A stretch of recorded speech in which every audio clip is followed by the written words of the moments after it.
Sadhguru, thank you so much. It's a huge Namaskaram. honor Thank you, that you've Nico. taken the time to talk to me here on my Leaders for Good series. And of course, in this situation, you have an incredible power to be able to help people because, as we know in the world, there's so much more suffering at the moment due to this corona crisis and many other crises. So it's a terrible time. How are you doing personally?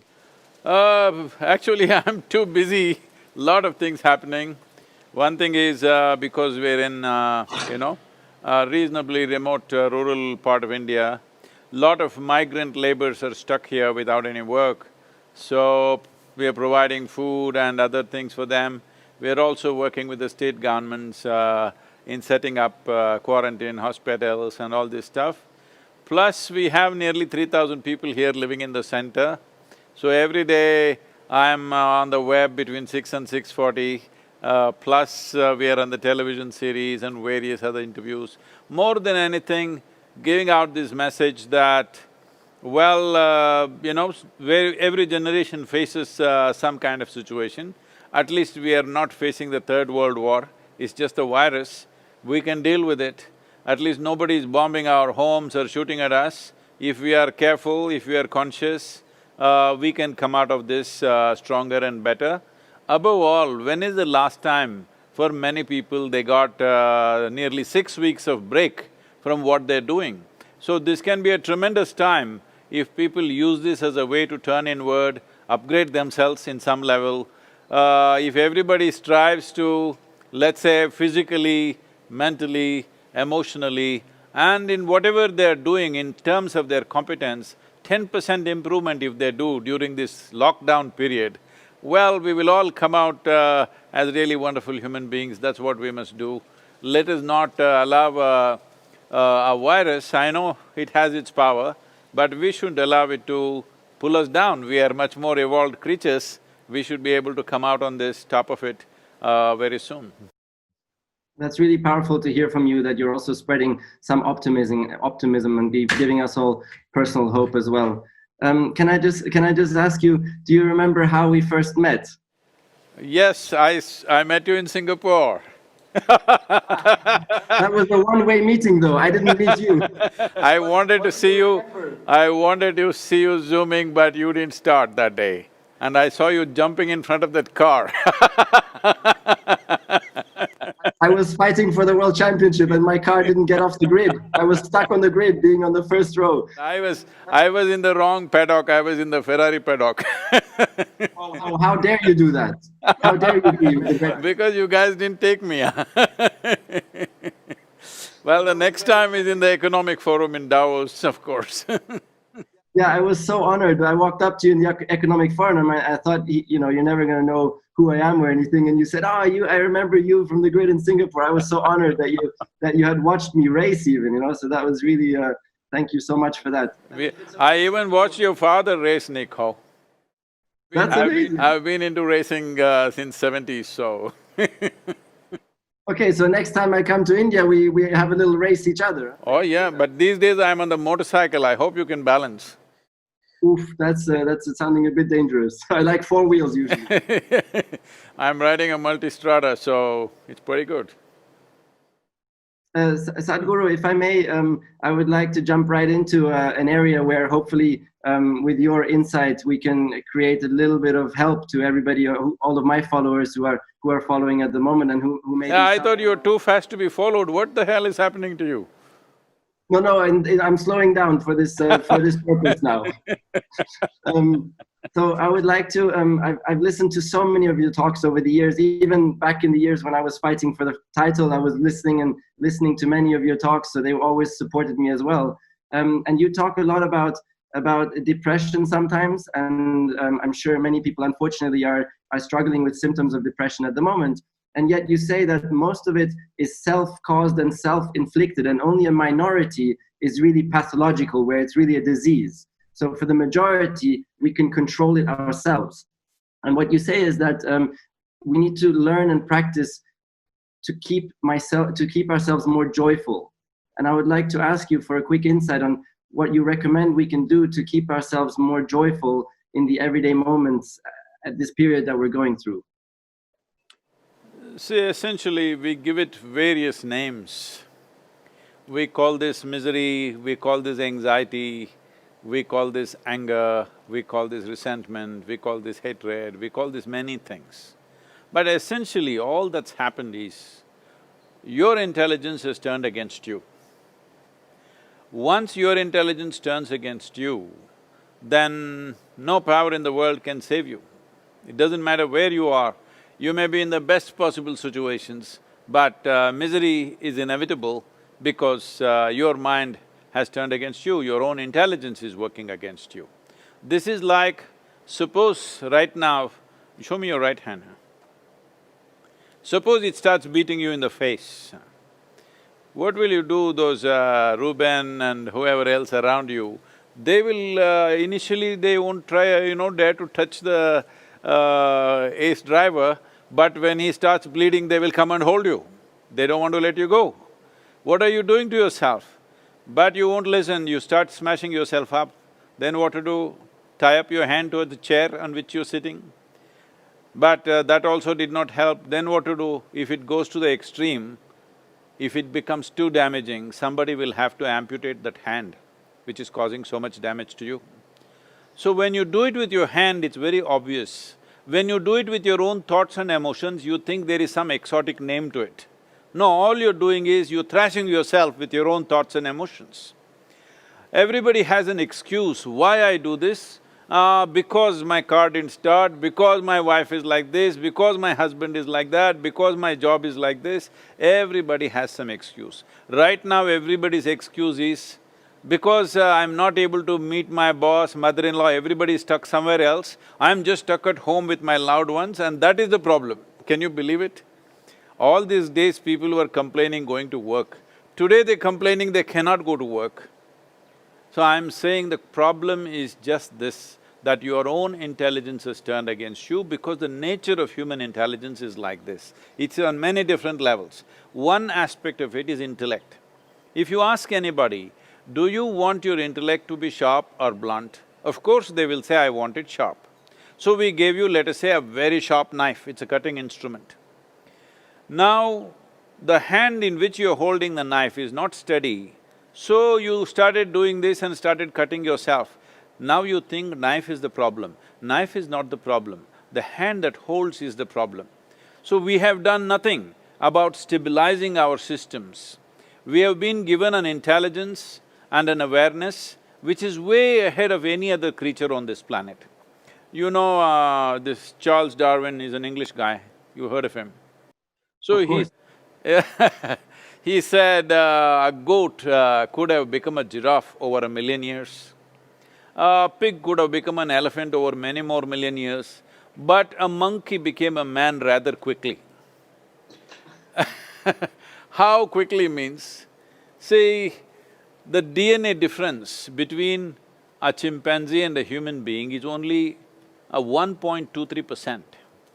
1.23% is not a very big difference, isn't it? 1.23% difference. So physiologically, that is how close to a chimpanzee or gorilla we are. But in terms of our intelligence and awareness, we are worlds apart. Right now, this is all our problem is. We have an intelligence for which we don't have a stable enough platform, so it begins to work against ourselves. Now, the most important aspect is to create a stable platform, to create a body, to create a chemistry, to create a balance within ourselves so that this intelligence will work for us and it'll be a solution, not a problem. Everybody knows that intelligence is a solution, not a problem. But most people are experiencing their own intelligence as a problem. All the suffering that you see on the planet, except the physical things that happen to people, unfortunately, here and there injuries will happen, accidents will happen, wars will happen. Leaving those aside, rest of the human suffering is 100% on self-help mode. And can you give me, like, for the rest of my day, for example, something very specific to create this more stable platform that you're talking about? Is there one piece of advice for my day today that I could try and see if I enjoy that? Well, I know a little bit about your thing. At the age of 6, you started driving something, all right? Later on, by the time you got onto the Formula One track, you were 21 years of age. From then on, I'm sure 21, maybe you had more bravado, but by the time you got little mastery over the car, it took another 6, 8 years before you really have something. Well, Formula One car is a complicated machine, all right. But tell me, isn't this human mechanism the most sophisticated machine on the planet? Absolutely. It is far more complex and sophisticated than a car, whatever kind of car. So when you take so many years just to get a handle on a car, why do you ask me, tell me some tip that by this evening I will be fine? Over this machine, why? So we need to start somewhere. That is okay. Can I get started? Can I get started because there was a starting problem I saw. That's why I did not say, give me the solution for all of us, so that today we could just all become joyful. It's just give us one starting point, potentially in a meditation or something, where tonight, just before going to sleep, we can do one practice inspired by Sadguru, which might begin… That we will do. No, but I'm saying, for our lives. this is the problem that everybody has. Sadhguru, give me one tip so that everything will be fine with me. This is a very, very sophisticated machine. This needs much more attention. And this is made in such a way, if you pay attention for an entire lifetime, still it goes on, as you explore it gets more and more profound, more and more fantastic, and your ability to use it can be greatly enhanced. How do I start? Well, the simple way is just this. The most fundamental thing, the most fundamental misunderstanding people have is, I'm sure in some of the videos you might have heard, but for your audience, I will not call them followers because I don't want anybody following a Formula One racer. I'm very careful, Sadhguru, I'm very careful. So, for them, the simple thing is this. You as a human being, as a life exists. This is there in everybody's experience. They know they exist. But right now when you're here, you think, this body is me. My thoughts, my emotions is me. But is it a fact that you were born only this much and now you became a full-grown man? That means slowly you gathered this body. How do you gather this body? From the food that you eat. Where did the food come from? From the earth. So the soil that you walk upon and the body that you call as myself are not different, it's the same thing. Most people do not get it till you bury them. At that time they'll get it, but it's a little too late. But I sit here and as you are there, it is a fact that we are just a piece of this planet. We gathered this from the earth. What we gather can be ours, can never ever be us, isn't it? See, probably when you're driving this car totally involved, it's almost like an extension of you, it's not really a car, it's you. But you get off the car, you get out of the car, so it is okay. Now the problem with the body is, you're into it and you never get out of it. Only once you get out of it, by then it's too late. So this is the essential problem, that people are stuck in their car. This is a vehicle, if you see this as a vehicle, they're stuck in this vehicle, they never get to see that vehicle and them are two different things. As it is with body, that it's an accumulation, so is the content of the mind, we accumulated it over a period of time. So what you accumulate will always be yours but never you. So this much they have to get, that what is me and what I have are two different things. Like my clothing is, my body is, I've gathered this, I've gathered that. If this distinction comes, this is the end of all suffering, because there are only two kinds of suffering in human life, physical suffering and mental suffering. There is no other suffering. If you create a little distance between yourself and your body, between yourself and your mind, this is the end of suffering. So when will I have this? Well, we can do it right away. Well, you should download an app that we have, it's a free app, anybody can download, it's called Sadguru app. Here there is a practice called Isha Kriya. This is a simple way of bringing awareness to what is your body and what is you, what is your mind and what is you. Once there is a tiny little bit of space between you and your body, between you and your mind, this is the end of suffering. Well, when you do it, it may be there for a few seconds and then when you open your eyes, again you're stuck in it. But daily practice, if it happens after some time, if you sit here, you're conscious that what is you and what is your body are separate things, then this is the end of suffering. A new level of balance will arise in every human being. Without balance, whatever competence we have, whatever capabilities we have, whatever intelligence we have, will only work against us. So Sadhguru, if I may try and interpret that a little bit, I would suggest as well to my audience to take some time to sit down peacefully and start practicing this. And if I may say, then maybe we can look at the racing car, my racing car where I'm sitting inside, being like my mind that is in my head. And if I'm able to take a step outside of my racing car and observe my racing car, which again is my mind, my ego, my desires, my sufferings, my thoughts, and if I take one step outside and I observe my racing car, but I keep appreciating it, but I'm aware of what the racing car is thinking, is desiring, is trying to possess, and all of that, that is the kind of distance that you're saying we should practice. So being aware of thoughts and ego and all of that. See, if you want to fix your racing car, you have to get out of it, isn't it? Yes. When it's working well, it's fine. If you have to fix it, you have to get out of it. I saw you getting out of it that day, but you didn't fix, you danced in front of it. It's true. I couldn't fix it so quickly. It would have taken me the whole journey of life to fix that one. It's a very complicated machine. I know. Okay, well, thank you very much. And I wanted to touch on one more thing. You used to be a businessman 10 years ago when you were 25 years old. You used to be a businessman. Thank you. Thank you for that 10-year compliment. How did this transformation that you undertook for yourself, turning your life into a life of service, practicing yoga, teaching yoga, meditation, how did it transform your inner self?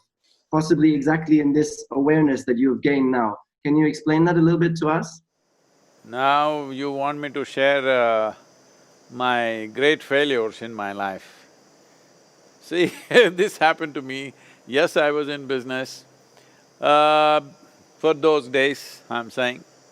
Not like today, some guy starts a Facebook and makes $100 billion in 2 years, not that kind of success. But for those days, where I was, it was considered a big success in 5 years' time. Everybody said, oh, he is doing fantastic, whatever. Well, my idea was not to do fantastic. I crisscrossed India on my motorcycle at that time.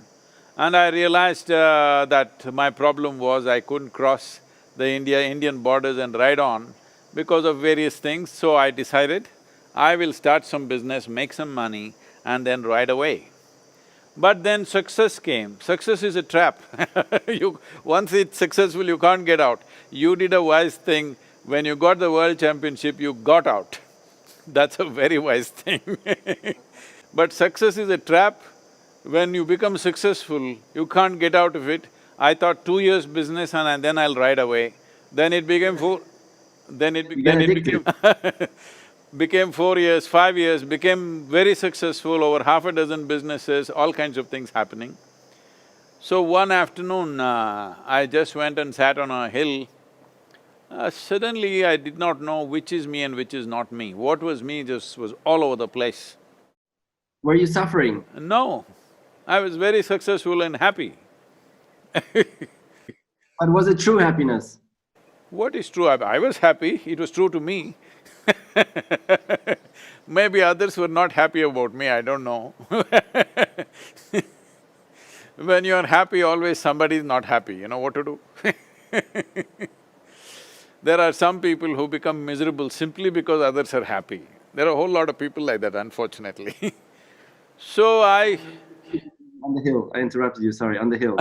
Tell me, tell me. Yeah, you were speaking about how you were on the hill reflecting. Yeah, so I sat there and, I thought it's just 10 minutes. I had my eyes open. For the first time in my adult life, tears were flowing, which was impossible with me. I lived like that. But tears were flowing and 4.5 hours passed away and I was dripping ecstasy, every cell in my body. Then I had no explanation for this. I was such a super skeptic about everything. I thought maybe I'm going off my rocker. Really, I'm losing it. Because if I look like this, I don't know where is me, where is not me, everything looks like me. I just couldn't come to any… For everything I had to have a logical explanation. For the first time, my smart logic felt like a dumb idiot, which I didn't like, but it was too fantastic. I was just dripping ecstasy. So naturally, when this happens, because I did not grow up in any spiritual backgrounds or that kind of traditions, I just grew up completely different. So, the only thing is I had to ask my friends, what do you think is happening to me? They said, come on, what did you drink, what did you pop? This is all they could ask me, because there was no context for what was happening. After a few weeks, I knew I have hit a gold mine, something fantastic I have hit. Then I saw all I have to do is if I sit here without messing with my mind, I'm just ecstatic. Then I thought, this is it, I found it. And I sat down and made a plan. On that day, the world's population was 5.6 billion people. I sat down and made a plan, in 2.5 years' time, I will make the entire world ecstatic. Ambitious. 39 years working incessantly, 7 days of the week, 365 days. Well, people say we've touched over 1 billion people today, but that's not my idea of the world. So I was just about to tell you, now I'm condemned to die a failure, but a blissful failure. I know, because people are so invested in their miseries, they're not going to give it up. Even if it's horrible, they won't give it up because it's their horrible nonsense. So, getting them out of it takes lots of work. This is why I structured this program called Inner Engineering and started offering this in many ways. Essentially, this is an effort to rub off that blissfulness within me upon everybody else. Well, a few million people are like this today. If they close their eyes in the morning, tears of ecstasy are coming out of them. It's wonderful. Actually, recently, a journalist in America asked me, Sadhguru, if there's one single achievement in your life, what is that? I said, tears. He said, what, tears? I said, yes, tears, because every day, wherever I go, whichever part of the world, every day I see tears of love and ecstasy around me.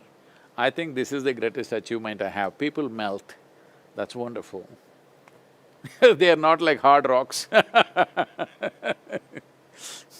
Sadhguru, thank you so much for your very, very kind words, and I'm wishing you lots of that you're able to support many millions of people with your Isha Foundation, particularly now in this Corona times where you have so many thousands of volunteers who are delivering food and everything. So I really hope that you're able to successfully help so many millions of people. Yeah, we're in the process of mainly food has become an issue because I want to make sure in this region that well, the viruses, the threat is always there, but I don't want people to die of starvation. So we are mainly focusing on providing food for those people who have no livelihoods and moving in that direction. Many things are being done, our volunteers are on the ground doing fantastic work. I even took time to paint something and it looks like it's going to sell for a pretty good amount. 50,000 I saw, which is fantastic. It's still going till 30th, they're bidding, let me see. Come to India sometime, Nico, it'll be interesting for you. I would love to, together with my wife, I would love to Yes, visit. both of you should come. We have a beautiful center here at the foothills of Velangiri Mountains. Our backyard is over 10,000 square miles of rainforest. Wow. Oh, beautiful. with wild animals, everything. Come sometime with your children, it'll be fantastic. With great pleasure. Okay, Sadhguru, Namaskar. it was an Thank you. honor. Bye. Bye. Thank you very much. No handshaking, okay? This is what you No, no, no, do no, from no. now It's on. elbows now. Like, No, not even that, this is good. and please, everybody, follow Sadhguru on YouTube as well. It's an incredible channel you have there. Super inspirational talks and videos. Thank you. Well, Nico, I will do one thing to you. I will send a inner engineering online link for you. I want you to experience that you and your wife can go through this. Okay, thanks so much. I will definitely look into it. Thank you. We will send it to you. Namaskaram.